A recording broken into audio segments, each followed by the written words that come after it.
As the years go by, the disease and the demands of coaching, medical costs, and physical exhaustion take their toll on both Charlie and Lucy. Lucy suffers permanent injuries from carrying Charlie and sleeps with her hand on his foot, sometimes getting no rest at all. Charlie can barely swallow. He is having problems breathing and is wasting away. If anybody ever thought they were having a bad day and didn't feel good, all they needed to do was take one look at this man who was struggling for every breath, for every moment, to try and sustain his life, because he was very near death at that point.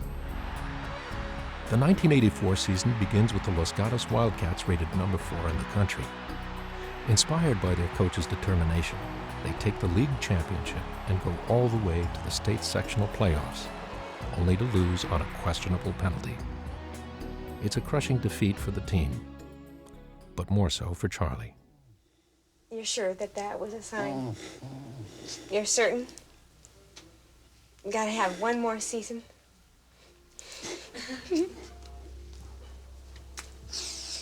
Please.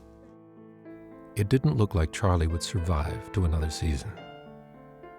Then in January of 1985, with Charlie hovering at death's door, an event takes place in their lives that changes it forever. Charlie was struggling so much that night. He was barely 95 pounds, hadn't been able to eat really in months. We just get a little bit of food in him, and he'd choke so often that he didn't want to sleep at night. And that night, we had a fairly new nurse come in, and she saw how grave the situation was. And she just asked if she could pray. And she put her hand directly on Charlie's chest and just prayed and asked God to clear his throat so he'd be able to eat, to open up his lungs, to allow him to breathe. And as she prayed, there was an overwhelming presence. I was there the night that Charlie had the prayer, and the Spirit was in the room with us. The nurse was there from the registry with us. She was praying for Charlie. And during the prayer, there was a presence in the room that was very strong. It was so strong that it was as though somebody was there, that Lucy had come home, or we just looked over our shoulders to see who was there. And during the prayer, that Spirit just came inside of our bodies, and you could actually feel it inside of you. We were just so overwhelmed with the power that was in the room with us.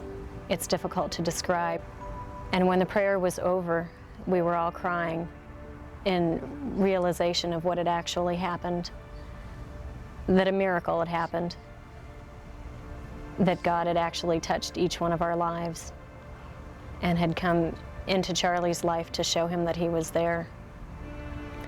Then as Charlie opened his eyes, he looked at the foot of the bed, and we had an amaryllis plant there that had 3 buds tightly closed.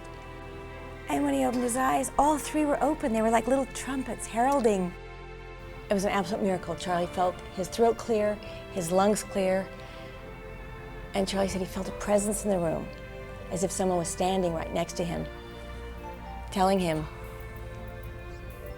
just trust in me, and everything will be okay.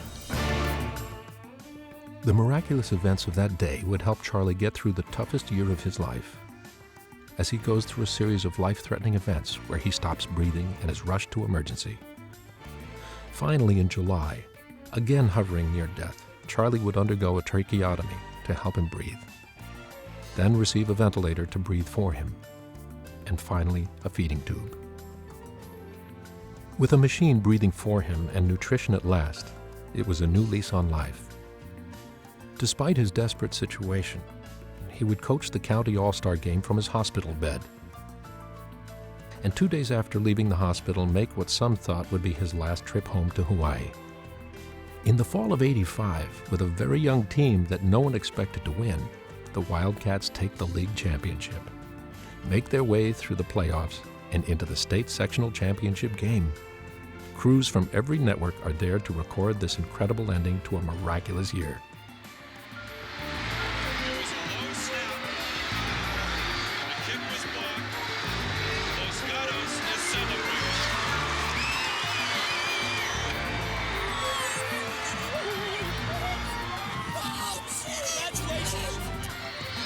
see the smile on Charlie Wedemeyer's face. Coach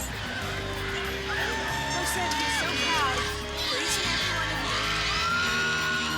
You have accomplished something no other Las Vegas football team has ever done, and you're going to remember it for the rest of your life.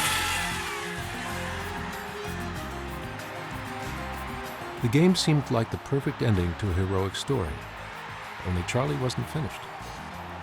It was a moment of great personal and community triumph. Yet Charlie would soon face his greatest personal challenge.